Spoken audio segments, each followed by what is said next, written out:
Hi guys, so I'm here with Melissa Gel. Wow, my words worked really well there. I'm here with Melissa Gelfin. We've been talking for 2 hours already, so my mouth isn't working anymore, evidently. Uh, she's currently a principal dancer at Cincinnati Ballet and has been choreographing at various institutions around the US. Can you tell us a little bit about your background and what you've been doing with your time now? Yes. So times are crazy right now, aren't they? Yeah. um, so I just completed my sixth season with Cincinnati Ballet. Well, I guess 5.5. Definitely, it's a cover. Mhm. Short. Previously, I was dancing with Orlando Ballet. I was there for 4 years. I trained in Philadelphia, where I grew up. Trained there for until I was 15, so like 3 to 15. Mhm. And then I moved to New York and I trained with American Ballet Theater, Jacqueline Kennedy National School. And I was there for about 2.5 years. Gotcha. So it's kind of like the end of my training, and then joined Orlando Ballet. Nice. Did you start there in the company? With Orlando, I started in the second company. Gotcha. Gotcha. And then climbing the way up. Yes. So, what is your experience with choreographing? Where did that begin? um, Humbly in my basement when I was like 10. Nice. But I didn't know that, it was You didn't know that it something would that's grow going to into amount to anything. this. Yeah. No, I had no idea. Just really like to be creative. Mhm. And then, you know, more professionally, I just started doing choreographers workshop Mhm. with Cincinnati Ballet. That was a great opportunity, and it actually awarded me the chance to choreograph on the company. Fantastic. So yeah, that's how I got started, and kind of grown from there. So, jumping straight into video, uh, we talked about this a little bit earlier. It will actually come up. Technology is fun, and we've been talking about it a bit. That neither of us are super technologically inclined, but we're both working on it, and it's all slowly getting better. It's Um, a project, oh yeah, constant. absolutely, 110% a project. So let's start with.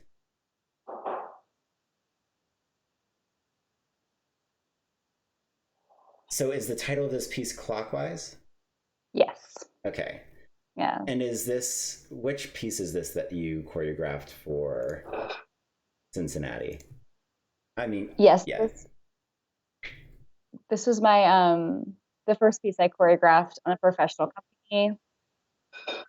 Um, and it was a world premiere for Cincinnati Ballet's Kaplan New Work series. gotcha. Yeah, it was quite intimidating stepping in there that first day. Mhm. And we had the And video freeze right at the beginning there. We'll just roll it on back. We're doing all the technical issues right off the start, and then it's going to smooth out, right? Absolutely. It's a brawl.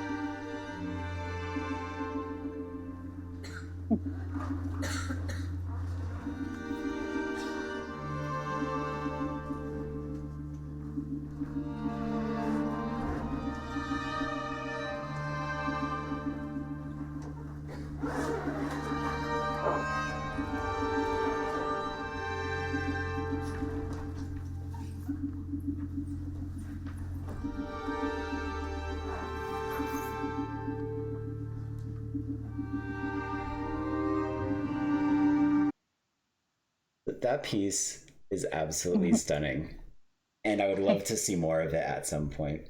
I can send you some more. I have some. Ooh. Well, I can try.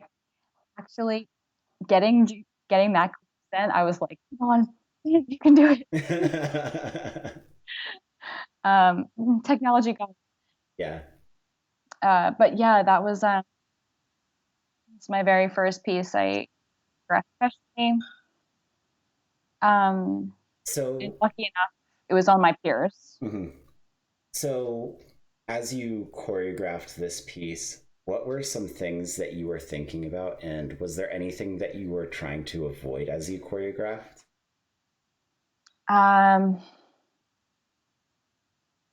so yes, a big thing that I was, trying to avoid, which I didn't. It was that over choreographing. I ended up with, so much content at the end. I was like, I have enough for like a 30-minute piece here. Um, but I think that the biggest thing I felt that I didn't want to I had a motivation behind this work that was very personal. And as much as I wanted it to come through, I didn't necessarily want it to come through so literally. Mm-hmm.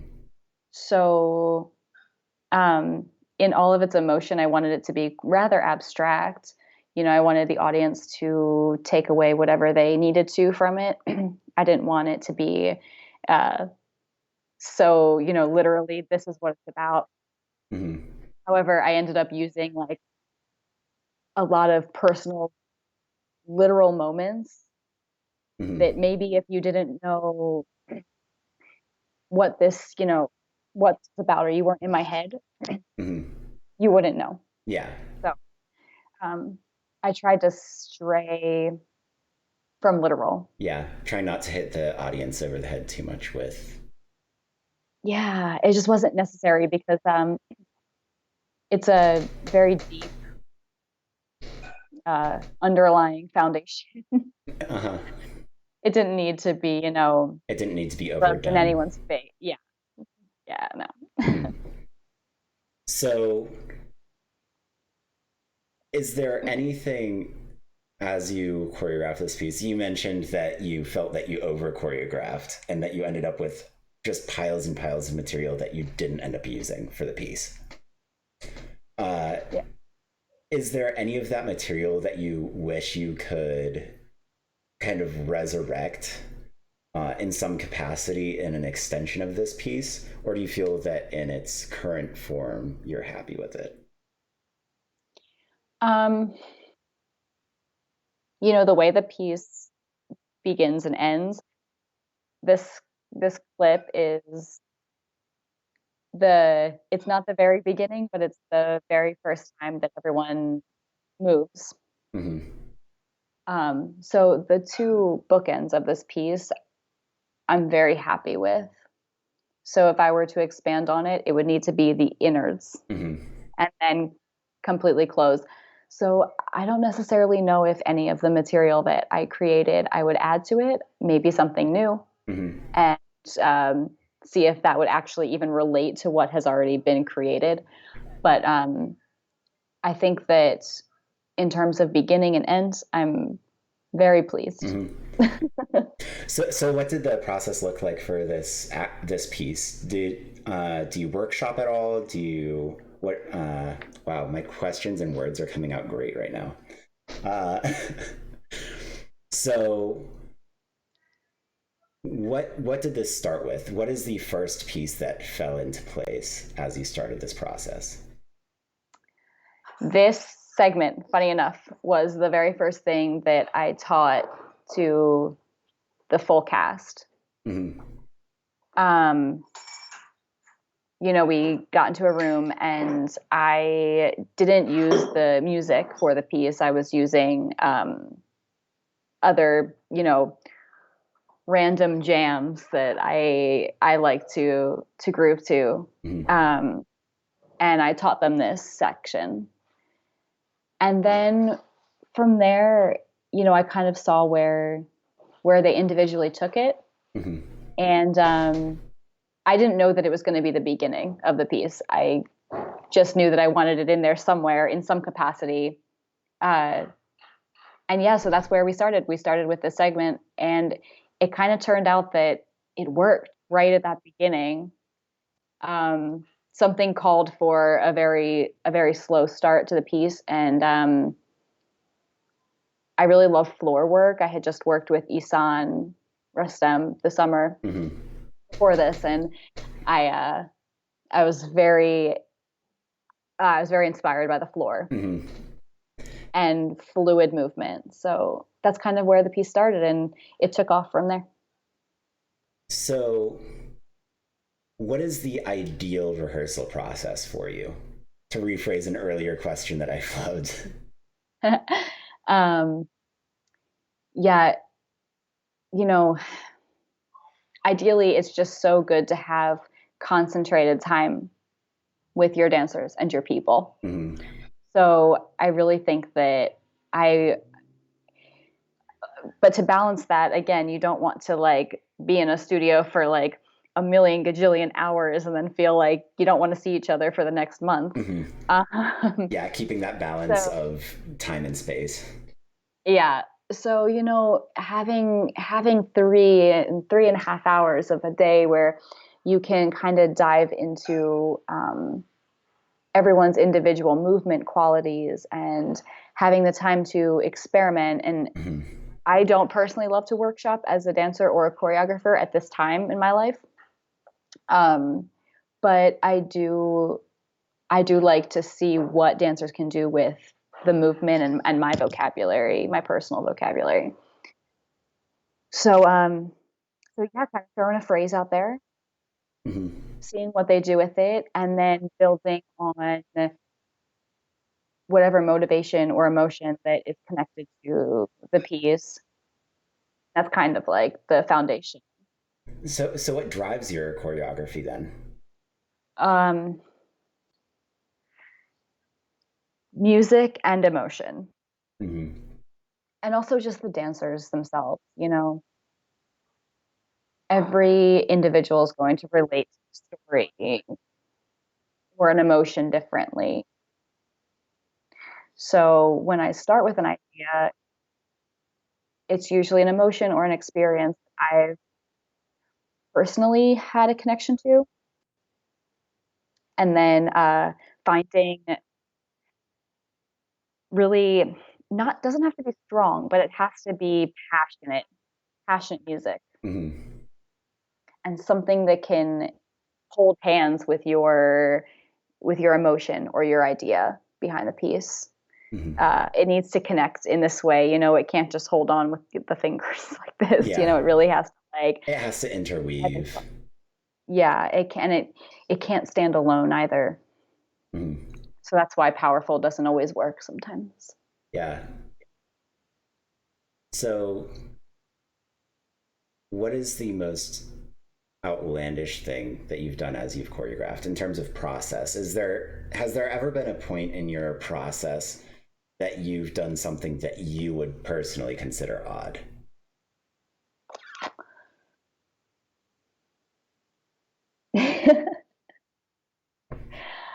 I think that I have made my dancers groove to movement in collaboration with music. This should never go together.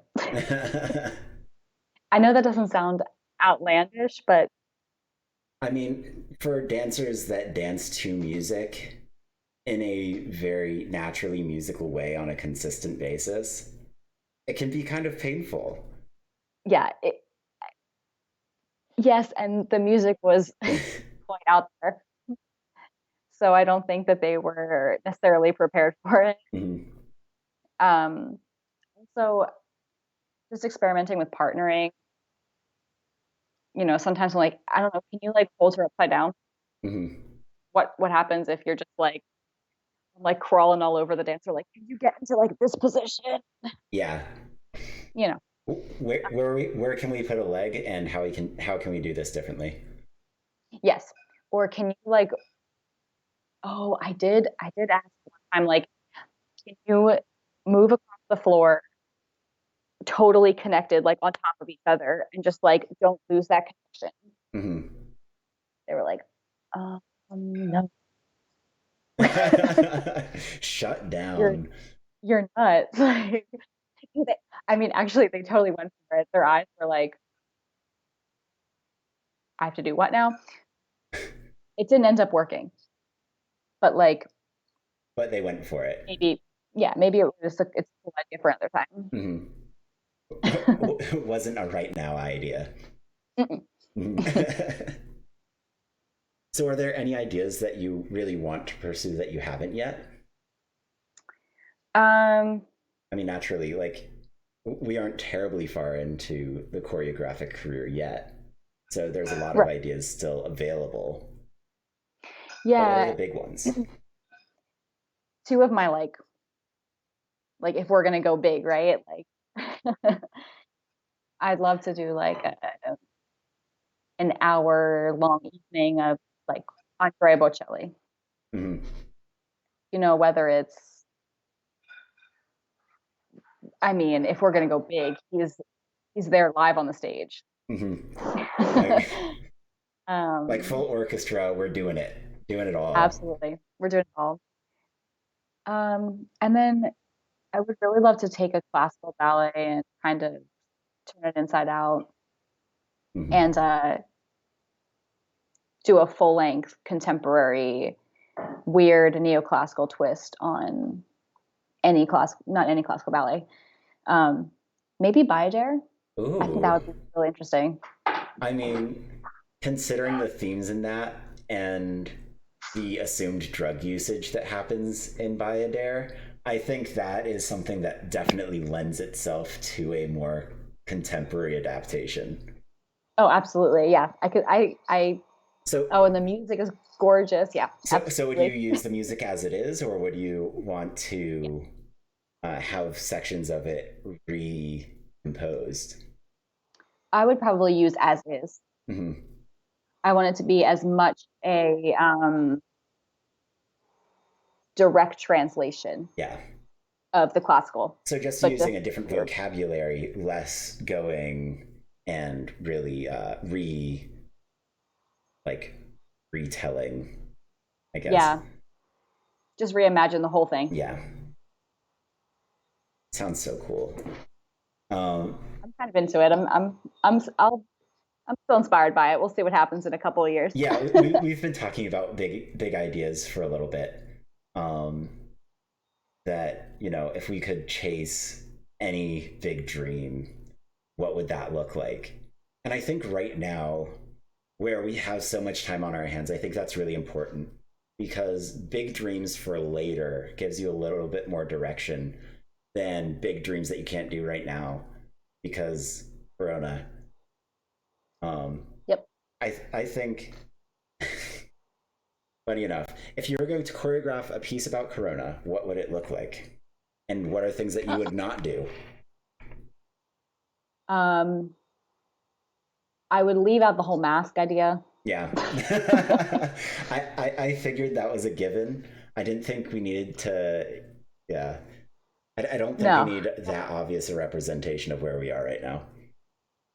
agreed. I kind of think that the idea of self-evaluation of um, kind of like what we were talking about before, being confident to be a human Hmm. because we're always um, putting ourselves out there as dancers and displaying this dancer aspect of our humanity. Hmm. And right now, we don't really have full access to that. Yeah, and due to that, we're So, losing half of our vocabulary, half of how we communicate with each other. right, right. So, this vulnerability, I think that's a huge thing. Um, Exploring new territory, unknown. Uh, there would be there's something to those words that could come up with or kind of bring together something pretty interesting, I think. Hmm. The first thing I personally thought of was just we were joking about like if you cough right now, everyone just like immediately responds, Yeah. and just to put this out there, it's also allergy season, and there are plenty of us not feeling great from that. Totally. My sneezes are not corona related, I promise. Um, but just starting the piece, or not, maybe not starting the piece, but at some point in the piece, having somebody cough and just everything stops and changes facing, like just this really abrupt like uh obstruction of whatever everyone's doing at the time, and maybe taking it That in would be kind of really like funny. a task oriented direction where everyone's very Hmm. clearly kind of living in their own world, and then immediately on that moment everything shifts inward on this very singular idea. Mm. Oh yeah. Because you basically, as we started coronavirus, we all shifted from living very different lives from a lot of people, especially dancers, living incredibly different lives from the vast majority of the population, to living a very much similar life to a lot of the population.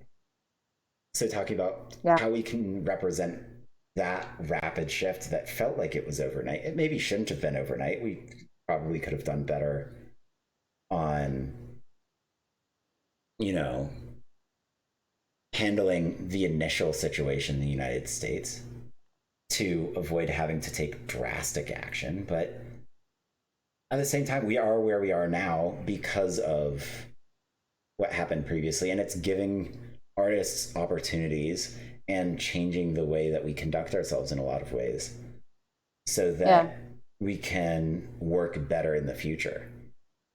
That we were talking earlier about how we're utilizing our time to best benefit us when we actually are able to go back to the studio.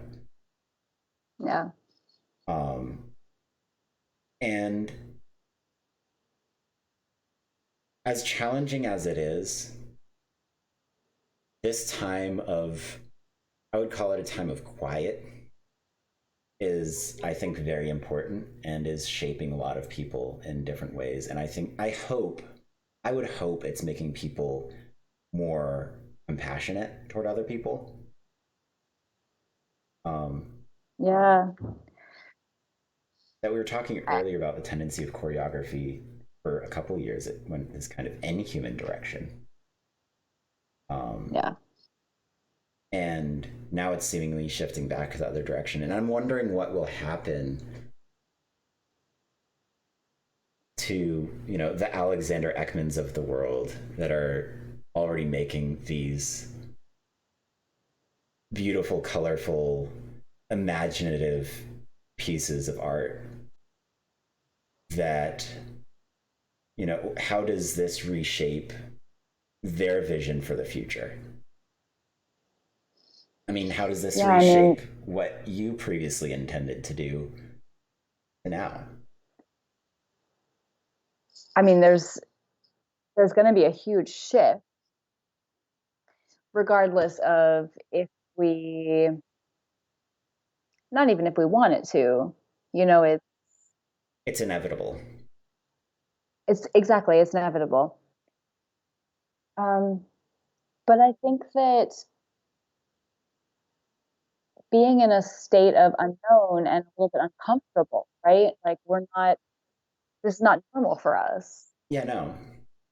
This opens up maybe some creative doors that we didn't know existed. Yeah. Um, and also taking a pause on this crazy life that we lead every single day. Mm. Eat, Maybe sleep, it's going to breathe, be a nice, dance. yeah, like we never stop. Mm-hmm. And sometimes stopping, again, even in like a choreographed state, pause, silence, Mm-hmm. stillness. Yeah. It has such a profound effect on a piece. And it's so important to It's so important. learn Yeah. how to use it properly, too. And I think in both Right. cases, Right. that's incredibly true. because Yeah, this time can be incredibly distressing for somebody that doesn't know how to use this time. exactly. And Exactly. It's all about, how you can use that stillness and that silence and mhm, how it aids and not um, detracts. brings, yeah, detracts. Yeah. So we were talking earlier about the challenges of using stillness and the fact that naturally, because we're dancers, we want to keep moving and doing things and continue pushing the energy of a piece forward. But eventually, the best thing you can do is actually some stillness or some quiet to let the audience catch up a little bit and maybe um, there's an element of irony in that this is a time of reflection for a lot of people, and that moment, in a choreographic sense, that reflection allows a lot of people to reach the same emotional state as the piece. Mm-hmm. Um, Yeah, that if you absolutely. don't allow for that stillness, then you may not have the advantage of the audience being all the way on the same page. Yeah. And it's very, you need the audience or you want, not even you need, Yeah. you want the audience to be on that same page as you are, as the dancers are. Mm-hmm. That as dancers, we want you to understand where we are. Right. Yes. Um, And that's, yeah, it's important. mhm. So it becomes additionally challenging in a time like this when we're no longer dancers, we're humans. Right. Yeah, So absolutely. Yeah. moving on from that moderately depressing topic, uh, um, more back to dreams and aspirations. That stuff was those things are fun. That's some fun stuff. Yeah. So if you were to take a piece that you've already made Hmm. and just change one aspect of it, let's say this piece, if you're going to change just one aspect, let's, like, for now, say not choreography, not music, if you're going to change something, what would it potentially be? Or what are some things that you would potentially look at changing? Or some things that would just be interesting? I might mess with the lighting a little bit. Just to pull Um, this back up so that there's a little more context. um, I mean, there are some things choreographically that I I look back and I want to change immediately. Mm-hmm. I want to like white it out and put something else there. Mm-hmm. um, the dancers are gorgeous. It's just, what I see now taking a step back from Mm-hmm. the process. I feel like also now I have a better grasp of how I choreograph partnering. Mm-hmm. I would change a lot of the interaction between the men and the women. And I would definitely expand on the female relationship as well. Mm-hmm. Um, I think that although this piece, it's not necessary for it to have, um, strong, it's not, about a strong female power, but I feel like I could have highlighted that a little bit more. Um,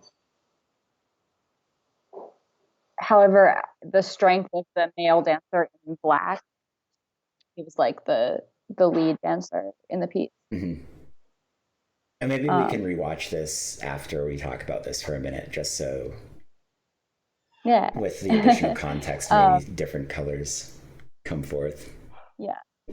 Um, I think musically, I was pretty happy with what I did. Hmm. And costuming too. I don't like costume. Hmm. I like it to look very pedestrian and very real, Yeah, looking like something that the people. audience can relate to Hmm. right away. Like they could wear Yeah. that. uh, Now I sound like putting on a fashion show. but But but also yeah, it's keeping that human connection, reminding the audience that these people on stage, they're not just dancers. They are people. They're human. yeah, yeah. And the great thing about this theater that they were in, or we were in, it's slightly smaller than our, well, it's much smaller than our main theater. Hmm. So, if you're sitting in that front row, you can literally feel the sweat. Hmm. Um, and I had the dancers pretty close to the front panel. Hmm. I don't think I would change that. I liked how they connected to the audience very well. Instead of talking about things that you would consider changing, let's talk about the things that you like really love about this section of the piece for a minute. I I wish I wish I sent you the little bit before. Um, I I like this as the beginning of the piece because it's very soft and it's very tender. Um, but I almost feel like there's this like hidden power behind what's happening. Hmm. Um, I didn't want to throw something in the audience's face right off the bat. I wanted it to kind of be like a slow burn. Hmm. Yeah. um, I I also didn't want them to be looking at the audience. I wanted it to be very internal, Hmm. and they were able to do that magnificently. Um, Putting it all together, though, from beginning to end, it was um, it was an emotional roller coaster. Hmm. I mean, I think as that it is I grew a lot. naturally choreographing something Yeah, that's on a personal yeah, topic. absolutely. But I really appreciated where this piece started from when it started here. Hmm. And now, It Yeah, it meant a lot to me. hmm, so now with a little bit more of that context, let's watch it again. Hopefully, it'll let me play it. Like And reliving it is kind of cool. I haven't seen it in a while. mhm.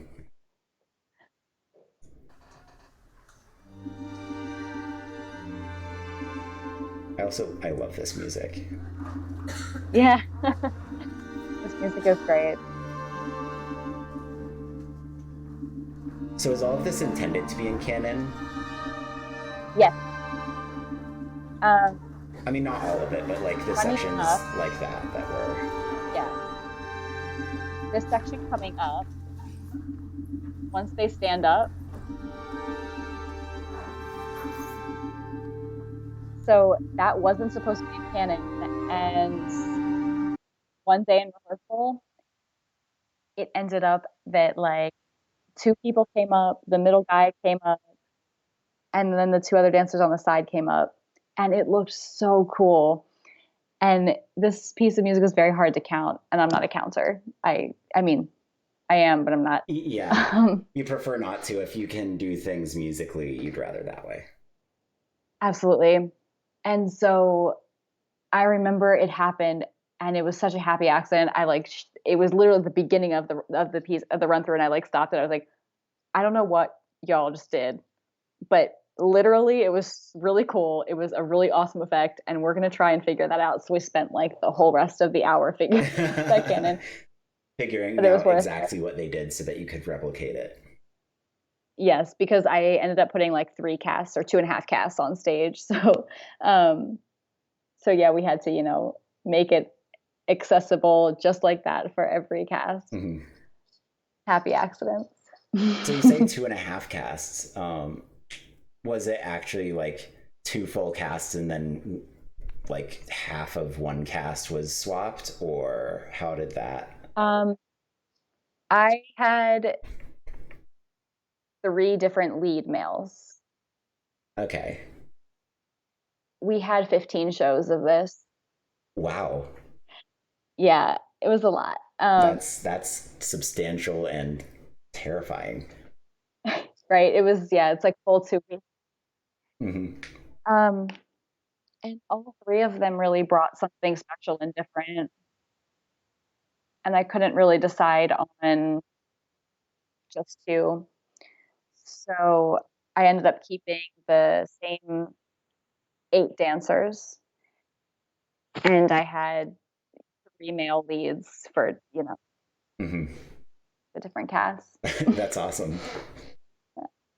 Um, so when you are casting a piece, if you have your choice of dancers in front of you, are you looking for people that are going to adapt to your style, or are you going to choreograph largely around the style of the dancers that you are? So I guess a better way to phrase this question is, Mm. are you casting to match the style you want to choreograph in, or are you casting what looks interesting to you? Um, a little bit of both. I know that's totally terrible. Um, I mean, gotta do it it, all. it's honest. Um, yeah, but I think that when I have a group of dancers and I'm standing in front of them and I'm watching them move, saying that I gave them some of my vocabulary, I'm hoping that they aren't too literal, Mm-hmm. that they aren't afraid to take what I've given them and group with it. Mm-hmm. Like, I don't want them to say, Like you want them to take chances with the movement. yeah, because if they're not going to take chances with my movements, then I don't necessarily think they have a sufficient level of confidence Mm-hmm. in themselves as dancers. And even if it's wrong, even if it's not what I did exactly, it's like, what is right for your body? Because in the end, they're on stage. So, like, Mm-hmm. So it has to that work for piece, them. You have to make it work for you. right, right. And, once the piece is choreographed and rehearsed and that curtain goes up, it's not mine anymore, it's theirs. And so from the very beginning, that mentality that it's their piece and, you know, not collaborative in the fact that, or in the sense that I'm like, okay, help me choreograph it, but collaborative in the sense that like their movement is going to inspire me. Mm-hmm. And, if it's cookie cutter, my vocabulary all the time, then every piece is going to look the same. Yeah. And, although each choreographer has a style, Yeah. it's really important for each piece to be a little different Mm-hmm. per dancer, per company, per connection. Yeah. So, yeah, to answer your question, I'd say a little bit of both. So, You to know, kind of continue along that same train of thought, what do you think is the most useful skill for a dancer in a choreographic versatility. process? Versatility? Oh, I didn't like finish. I mean, I think your answer still applies. I'm rather certain. Versatility is, Yeah. yeah. Um, I think, yeah, I think versatility, whether you are in a choreography side or just in the general sense of being a dancer, Mm. um, versatile again enough to pick up what a choreographer is giving out, Mm. but not lose your own movement quality, Mhm. because then it becomes fake. Then it's not real, Yeah. and the product doesn't look right. Mhm. Like it has to be So yours. yeah, yeah, and being versatile to pick up what any choreographer is putting down Mhm. without losing who you are. Yeah, I think that's really challenging because having we were talking about how so many processes can be so different, and some processes are more challenging for different dancers than for others. Um, so then, even more so, versatility is important because then it's how you are able to learn in a process that's not comfortable for you. How Exactly. you're You have able to, to get the movement into your own body in a way that's meaningful to you in a process that doesn't match up with what typically works for you. right, right. And that's huge versatility. Mm-hmm. How would you say your choreographic process matches up with how you learn personally? I think it's very indicative. Yeah. um, Being still currently a dancer Mm-hmm. and exploring the choreographer's fields, uh, I'm very sensitive to what's happening as a dancer in the room. Mm-hmm. So I think that me personally as a dancer, again, I don't love the workshop process Mm-hmm. necessarily all the time. I like diving into the meat of a piece. I like understanding the foundation and building on it. Um, I like having as much time as possible with the experience of, you know, what has that potential to go onto stage. Mm-hmm. So as a choreographer, again, same thing. I mean, I don't usually workshop that much. Um, Musically, though, as a dancer, again, like when I'm unclear or not in tune to the music right away, I need to find counts and markers throughout. But after that, I don't like to count. I like to just like immerse myself in the music. Mm-hmm. And that's the same with choreographing. In the very beginning stages of listening, I need to count. Count But landmarks, know where you are in the yes, music but so that you don't then get lost. yeah, and then after that, I'm like, shoot, you guys, I don't know. It's just after the bing, bing, bing at the end of the bum, Yeah. and they're like, I've never, I don't know. I'm like, yeah, Yeah. One of the hardest things as a choreographer and as a new choreographer for me personally is being able to adequately, as you can see, I'm having trouble talking. This is a regular occurrence. Uh, so trying to express an idea in a way that it can be understood by all of the dancers. That is the hardest thing for me. yeah. And that's almost like that's the impossible feat because I sometimes relate it to like what I was taught growing up. It's like you're not going to be everyone's best friend. Mm-hmm. So, standing in a room in front of a bunch of people, there's a chance that there's more than a chance. It's absolutely certain that uh, the way that you're teaching or the way that you're reaching out, it's not going to hit everybody Mm-hmm. in the most profound way possible. I think that's true of In choreography terms of, too. yes, exactly. It's yeah, Like absolutely. from the This audience is perspective, like I think if everyone loves a piece, like there are those pieces that are exceptional in a way that like the drastic majority of people love it. mhm, There's a reality to that. But the vast majority of time, good art means that there are some people that are going to really dislike it. And then there's going to be some people that enjoy it. And then there's going to be some people that really, really connect with it. And I Absolutely. think that's what good art tends to look like. Oh, without a doubt. Um, and I think that's what, as an artist, that's what should drive us Mm-hmm. and push us past that, like, The fear of like yeah, that, audience rejection to a certain extent. yes. And also, that fear of putting yourself out there so personally and not having it be rewarded or taken with gratitude, Mm-hmm. you know. But it's, that's art. It has its spectrum, its total spectrum. Mm-hmm.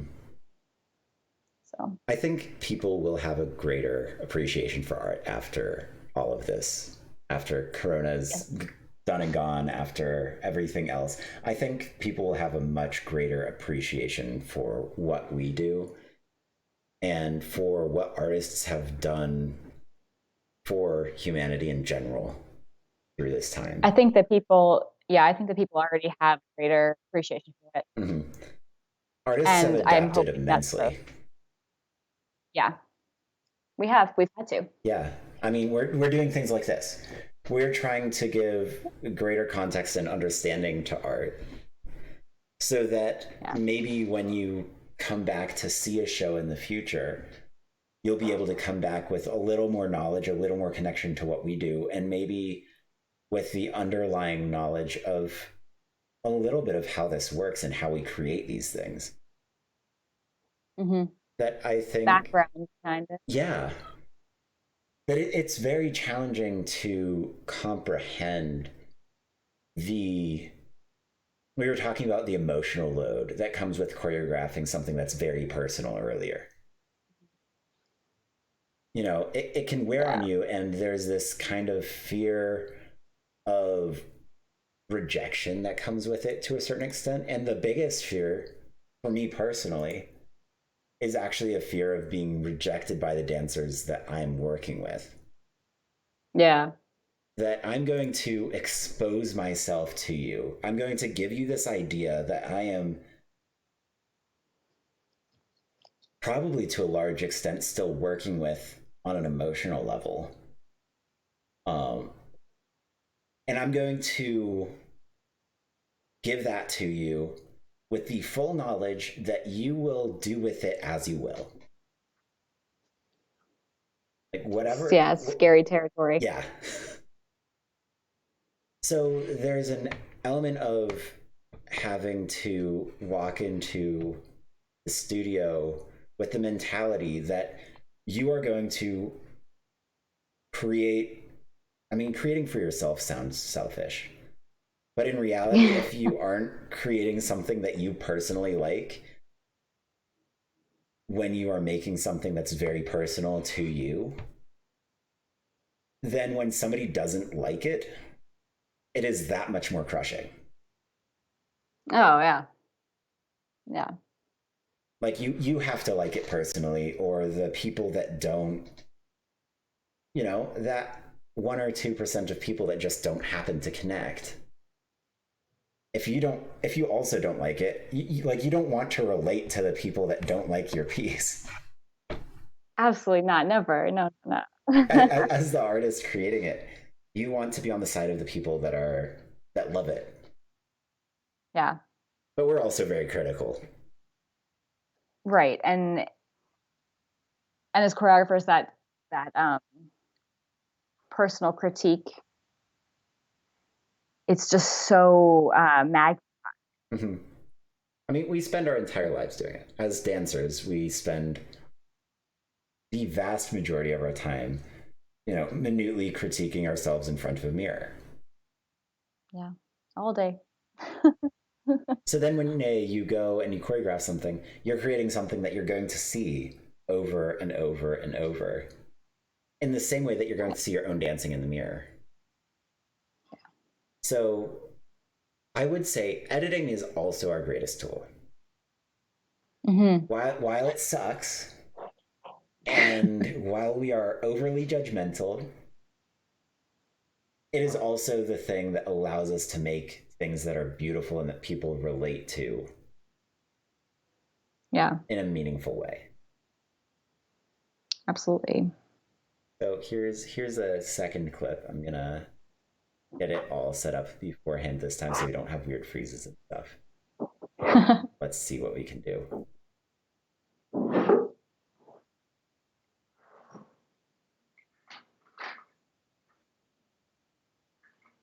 So before we jump Yeah, in, that's can you tell us just a little bit about this piece?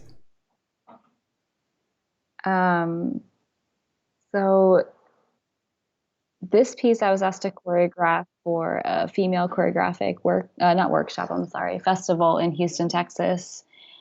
Um and you know, uh cut I didn't expect to choreograph it on myself, but it turned out that that was the way that I was going to be able to attend the festival as a choreographer. Um, if I also went as the dancer. um, so this process was um, it was extremely emotional.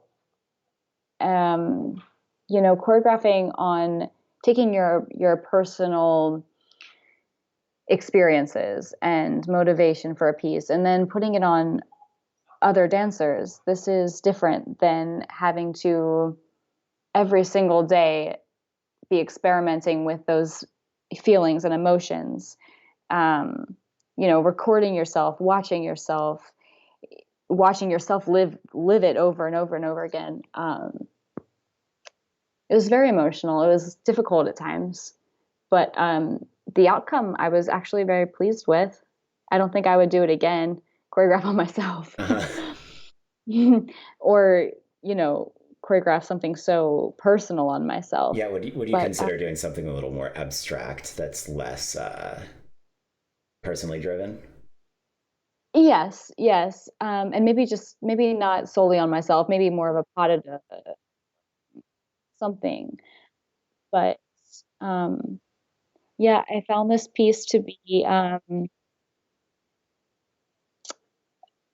something that I'm very proud of because of how difficult it was to journey through it.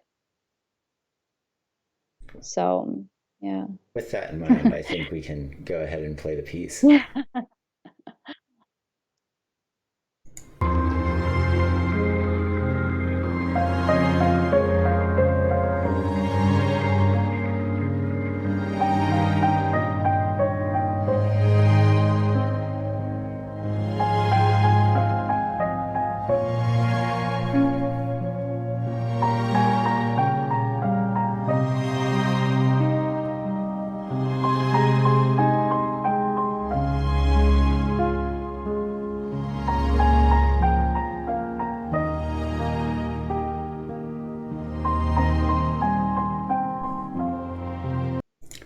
That ending visual is so stunning.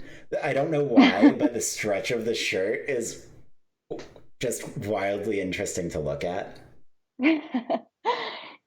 Like if I Um, go back to that exact moment and they just show that short moment right at the end, I wonder if I can get it to come up. I went too far. I'm gonna try and pull this up because I really love this moment and I think it actually um it does quite a bit for the piece right at the end. I mean, right at that moment, yeah. it's such like it's a vulnerable moment. And Yeah, and that's the throughout the whole piece, there's two times that that happens. So that's the second time. And it was kind of a mistake, actually. I didn't mean to put it in there, but I was wearing like a baggy shirt to choreograph. And you just And happened to one day. yeah, and I just kind of like pulled at it because I was so frustrated. And I looked in the mirror. I was like, "Oh, that looks cool." Keeping that gets We're keeping cataloged. that. Yeah. So that's kind of how I also came up with the. I mean, again, it's not really a costume, Mhm. but the idea of a baggy shirt and underwears. Yeah. So, talking a little bit about this, there's an element of almost like hyper realism to it. Like you Hmm. have these really beautiful silhouettes that are connected by these more pedestrian human moments. We were talking about wanting that human connection a lot before. Um, Yeah, it's so important. for people to be able to relate very directly. Mhm. Um, so when you were choreographing, was it kind of your intention to give it almost this like dreamlike, um, it's like almost a dreamlike ebb and flow to it? Was that your intention, or did that just kind of happen? Um, Serendipitously, I guess it kind of just happened. Uh, that wasn't the idea necessarily that I was trying to achieve. Mm-hmm.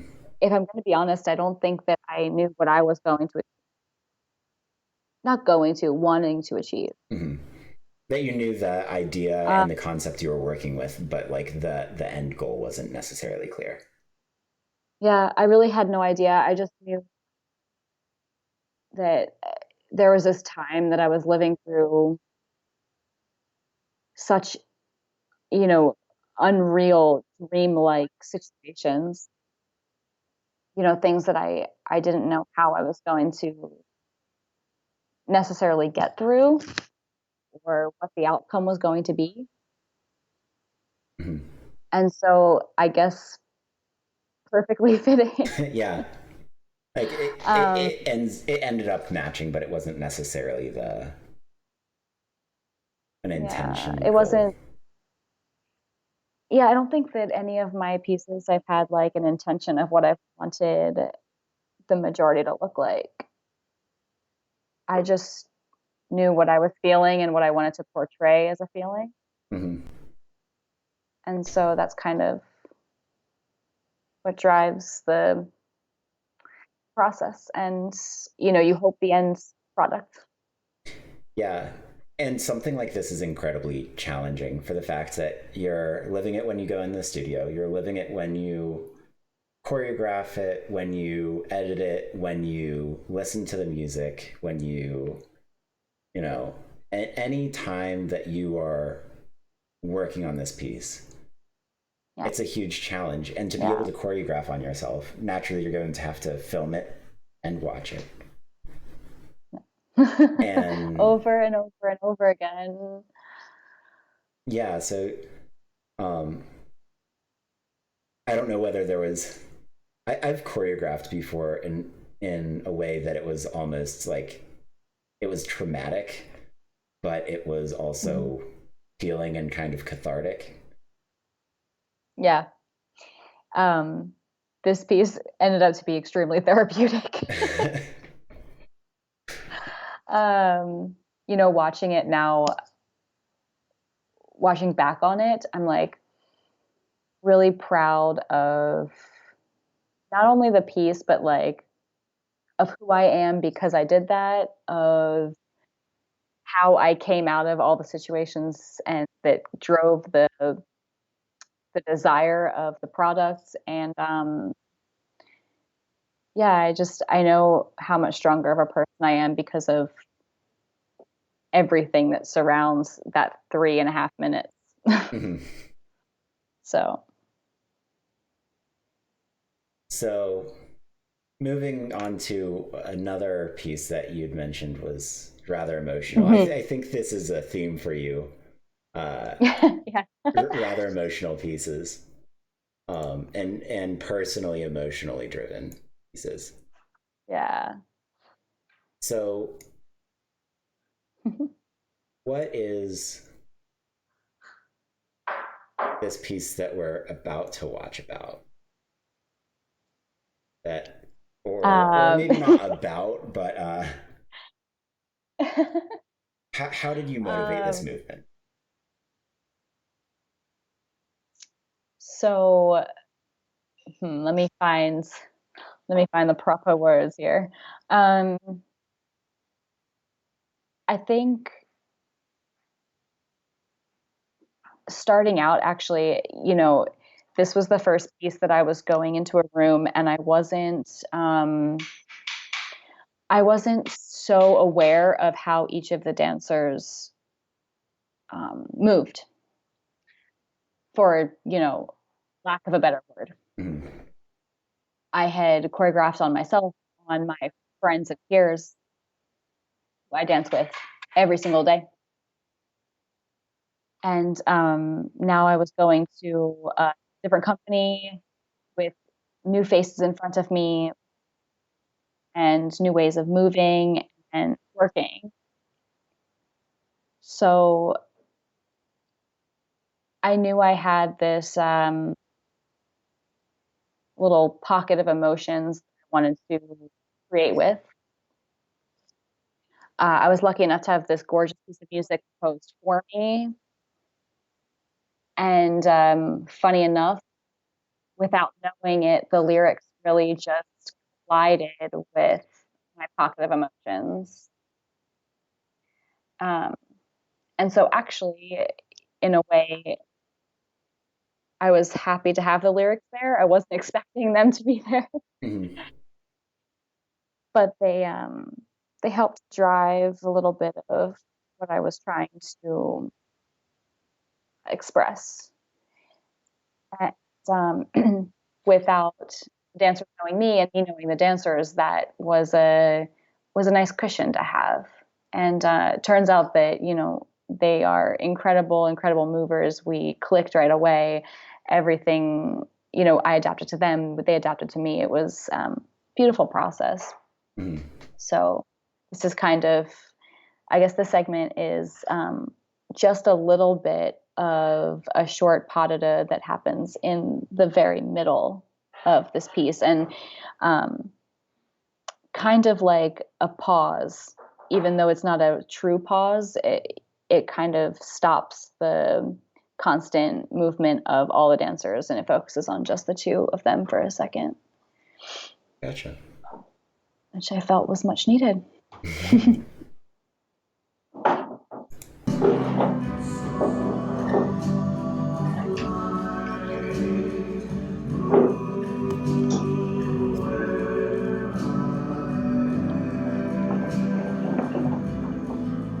And they both wore red socks on that day. Funny, they didn't plan that one. I didn't notice that before. Red socks and black tops and bottoms. Yeah, it's meant to be.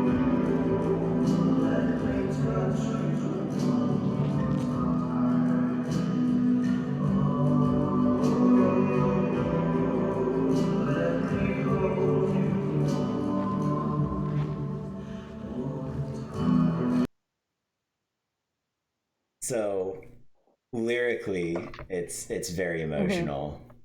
visibly very emotional. Um, so what drives you to make these like such emotional pieces? Because it's very clear that it can be a challenge for you to do. So what keeps you doing it? um, I think that as a dancer, I connect to emotion. Sorry, my cat's tail. Hold on, because I'm using the cat tree. I think that emotion drives me as a dancer. And so as a choreographer, it's nice to connect to that that same feeling. Mm-hmm. Um, I think that humans connect to emotion, and they can take away, as a human, you take away whatever you need to from a piece that provides some sort of uh, deep feeling. Mm-hmm.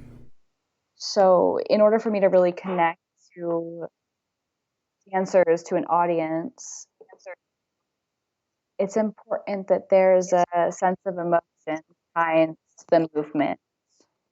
Mm-hmm. Um, and for me, right now, in my very green choreographic state, um, it's important that I have a foundation that I'm comfortable with. Mm-hmm.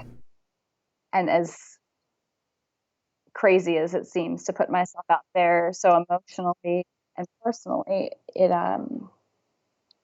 I connect to it. Mm-hmm. And I think that I connect to movement a lot easier when there's that emotion behind it. So, So naturally, I generating movement with connection to emotion is going to be a little bit easier. yes, harder in certain senses and easier in others. Yeah.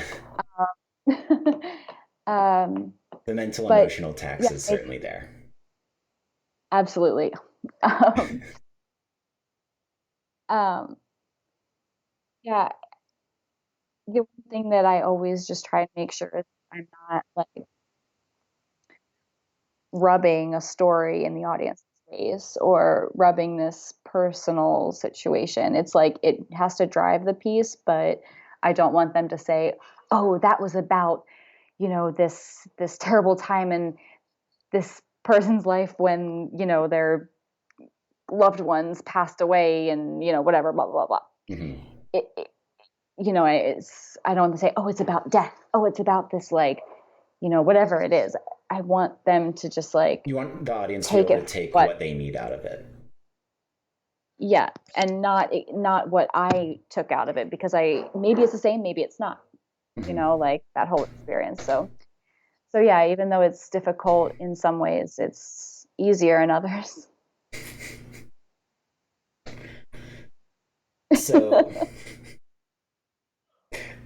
we were having such fun conversations before we started recording.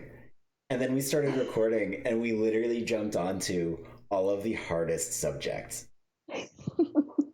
We got deep really Yeah, we fast. got I real appreciate deep. that one. But I guess this is what happens when you talk for 3 hours about something that is incredibly personal naturally. You know?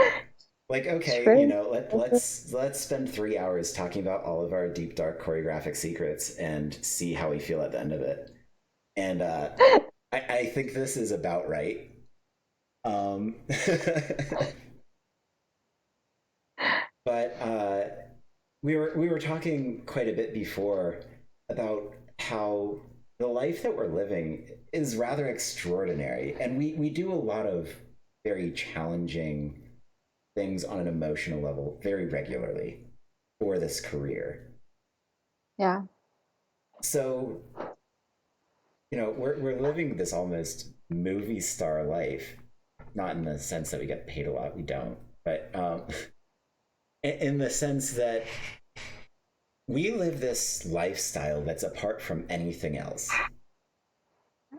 And you said earlier that you're living a dream that started when you were 13. Hmm. And I think that's true for most dancers. We're living this dream life, making just enough money to make ends meet, and chasing these dreams of, I mean, whatever it is. We all have different aspirations and goals for where we go with this career and what we accomplish. Uh, Yeah. what's yours? What do you hope to accomplish over the course of, maybe let's start with your dance career and then talk a little bit about what you hope to do in your choreographic career? I hope that as a dancer, when it comes time for my time to retire, whenever that may be, I hope that I can retire with a sense that I explored as much as possible. Hmm. I pushed myself to the highest limits that I could. And, you know, even if I don't accomplish all the dream roles or, I don't dance in the dream company, it's more about just knowing that I pushed myself as far as I could go in Hmm. this career. So I don't think that I have like a singular aspiration. Yeah. I mean, I Um, wasn't really to be expecting honest, a like, singular aspiration from you given our yeah, conversation thus far. I yeah, mean, it's mostly broad spanning ideas, so right. So many ideas. yeah. Um, but I've already like been lucky enough to dance two dream roles. Yeah. Like I've been privileged enough to have the opportunity to, uh, to show what I can do, Hmm.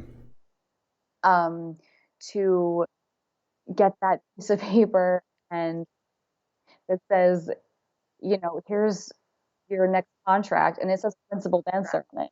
It's Yeah.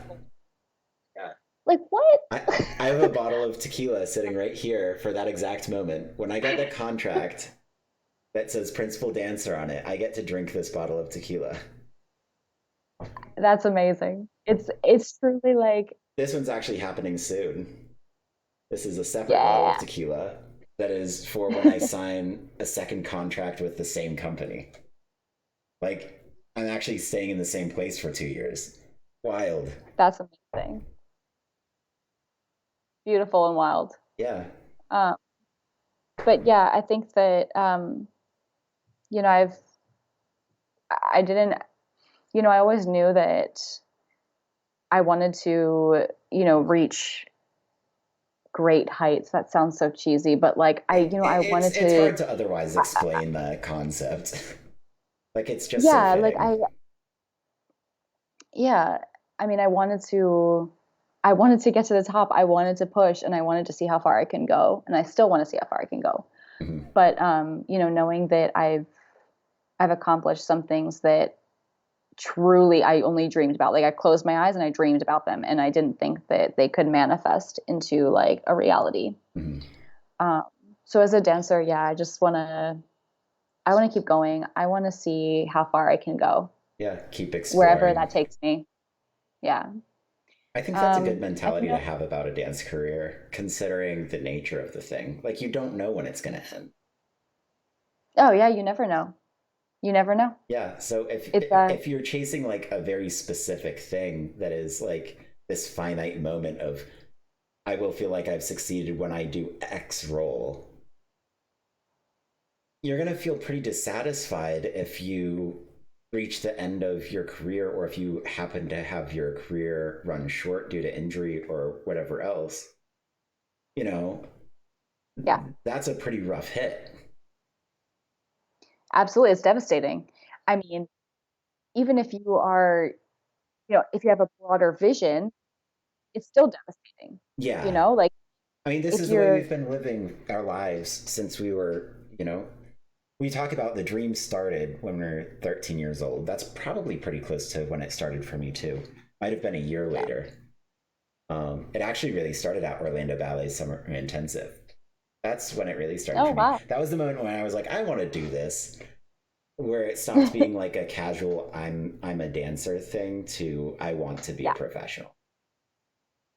That's the turning point. I think that's also something important to like highlight because when you're like, I mean, it's different in America than in other countries. Mm-hmm. But on a normal in a normal percentage, most of us take that like turn. There's a turn Yeah. between, going to ballet class saying, "Oh, I'm a dancer," and then saying, "I want to be a professional dancer. I need to do what it takes to get there." Hmm. And that's, especially in America, that is two totally different things. Yeah, that's an exponential leap. Yes, it's huge. It's huge. And it's not just continuing on the same path that I've been on since my ballet class when I was 3. I mean, for many dancers, it means going and finding better training elsewhere. Yes, I mean, absolutely. it means going and pursuing the best teacher either nearby or the best teacher that you can pursue outside of where you grew up. Yes. Yes. It means, being uncomfortable. It means maybe moving away from home at a young age. Yeah. I mean, I It's did it at 17. I'm not sure when you moved away from home, but um, I guess I moved from Philly to New York when I was 15. So yeah. I don't there it was a train ride away, but still. Yeah, like you're not terribly far, but you're also not terribly close. Exactly. And for 15 I was like, wow, Were you living with a here I host am in New family York. or how was that working? I was by myself. Wow. You're Yeah. really doing the thing at 15. Yes, bye. See you, mom and dad. I gotta go live my dreams. Yeah. No, Two years my mom after the was dream really, really like yeah, crazy, yeah. crazy, crazy. But my mom was really, she was a huge driving force. Like, I honestly was very scared to do all of this, and she was like, "You give 100%, I give 120%." Mhm. And so there was no going back once mama gives 120%. Yeah. My dad was actually the same way. I'm very lucky to Oh, have wow. a dad that supported me dancing. Um, That's beautiful. and my dad was one of the first people to be like, "You want to do it? Yeah, go do it. Go chase the thing. We got you." That's awesome. That's incredible. Um, so then turning toward your choreographic career, um, what do you hope to do there? I mean, that being something that you could foreseeably do into the distant future. Right. Um, Broken ankle or not. Yeah. I can show you everything I Um, need to do, you need to do with my fingers. I promise. um, it's still a very green field for me to be exploring. Like, I'm a. Very green choreographer. Mm-hmm. Um, I think that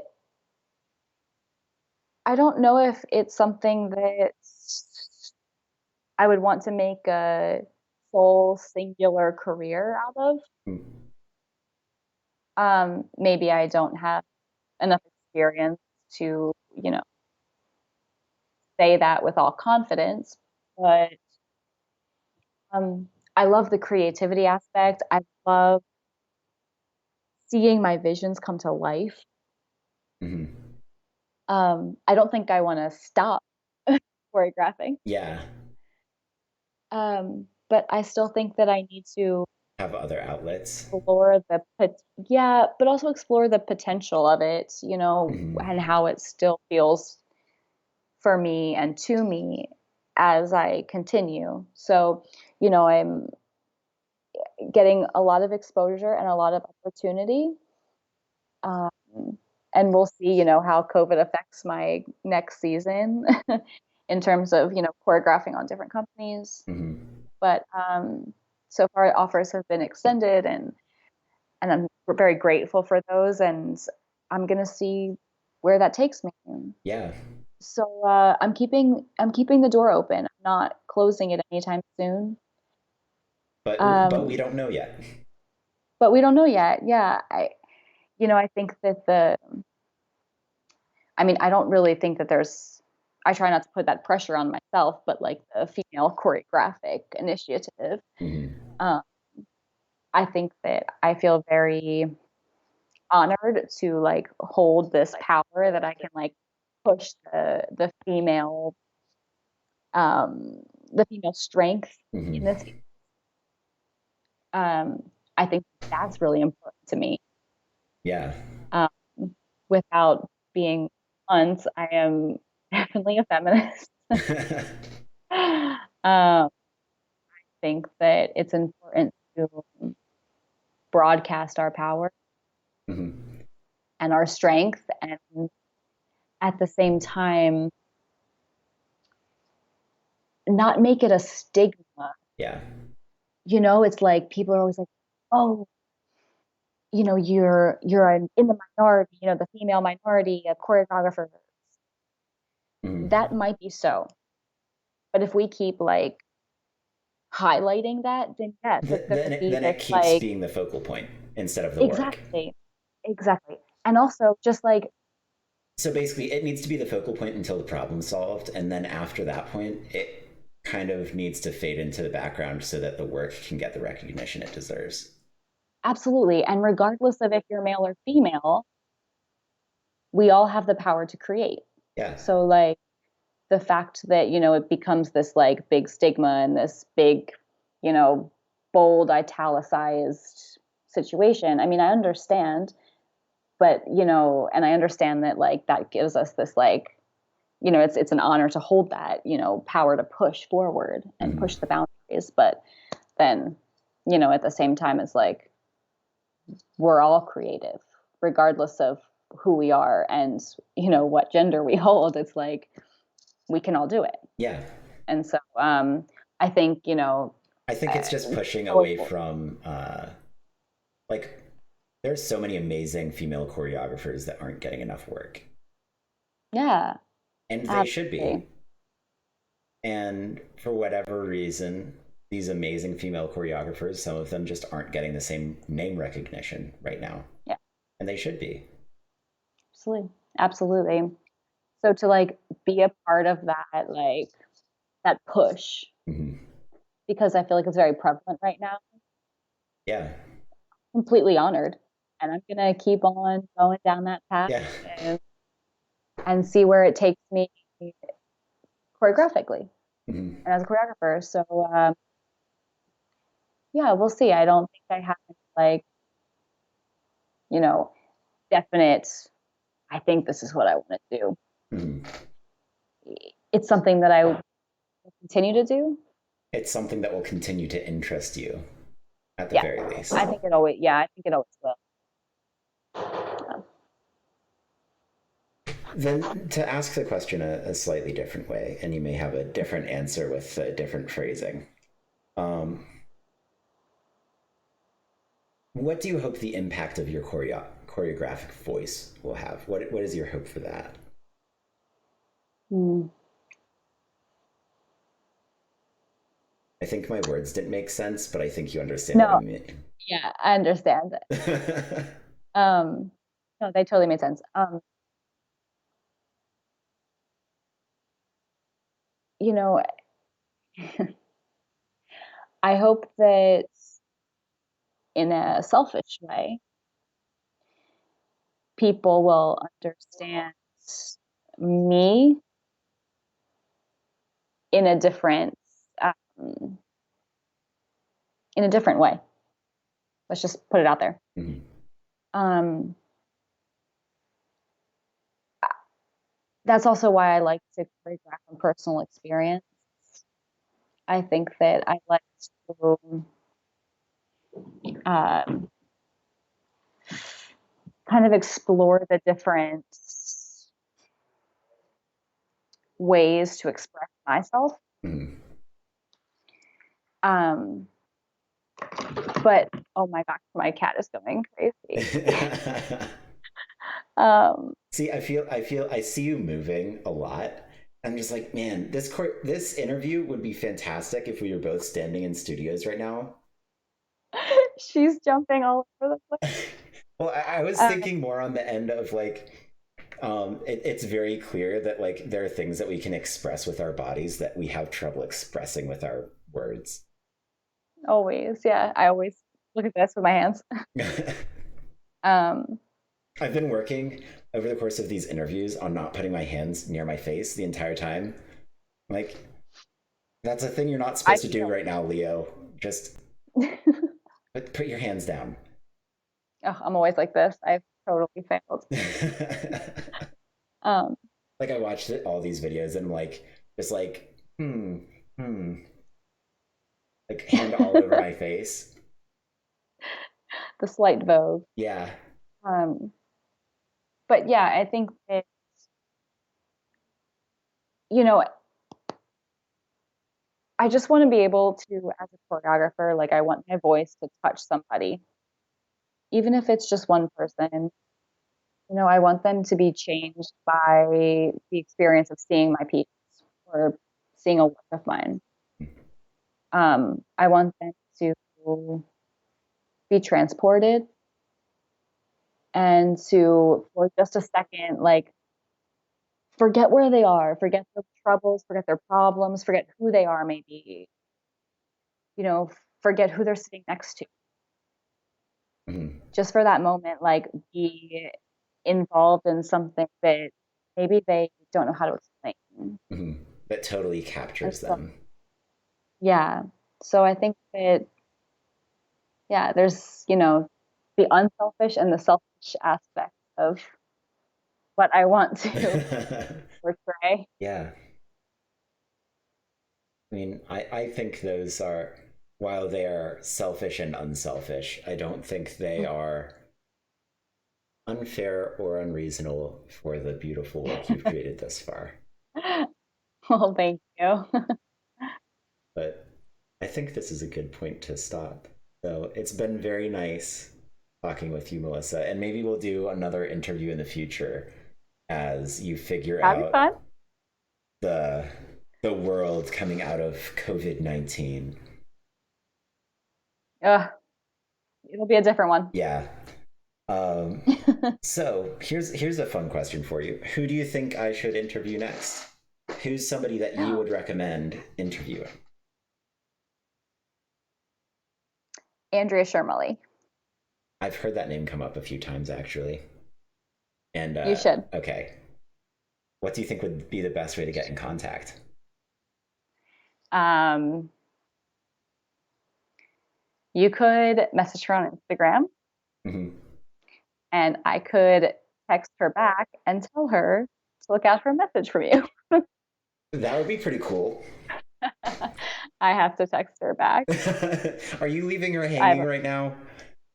a little bit. We've been talking for 4 hours. You haven't picked up your phone once so far as I've been able to tell. And No. so what you're trying to tell me is you've been leaving her hanging for 4 hours at least? Yeah. Oh, so bad. I know. Terrible. Yeah. But yeah, she's an incredible person. She is talented in so many facets of choreographing, and she had an insane career. Um, she is one that dealt with injuries, so she knows about all of those hardships. She's got a really awesome background. She's like really cool to talk to. Mm-hmm. Yeah. So I would say her, or if you can get Stephanie. Oh, I would love to do Stephanie. I don't know if she'd let me show any video though. Like I would love to interview Stephanie. I'd have to ask. Um, Yeah, Although honestly, I think the interview with her would be interesting regardless of whether she'd let me have a little bit of video to show or not. maybe just like do like pictures because she shared a picture on her Instagram the other day, and I was She like, does like pictures, so we'll have to see. yeah, Yeah, maybe I um, can ask her a little bit. Yeah. yeah, and same with Andy too. I think she'd be good with video as long as she sent it to you. Mm. Um, but yeah, Andy, Stephanie, um, definitely Andy. You should. She's so cool. Yeah. I think that should be the next goal. We'll see when it Absolutely. happens, but it seems like people have a little bit of time on their hands right now, so I might have a better shot than usual circumstances this time of year. I think you would be, yeah, you'd be good. Thank you so much for the interview, Melissa. It's been nice. So welcome. This is awesome. Nice to meet you. Yeah, nice to meet you too. We'll be back, or I'll be back rather, next week, Thursday, noon, all over again. Noon Central, not Eastern, I guess.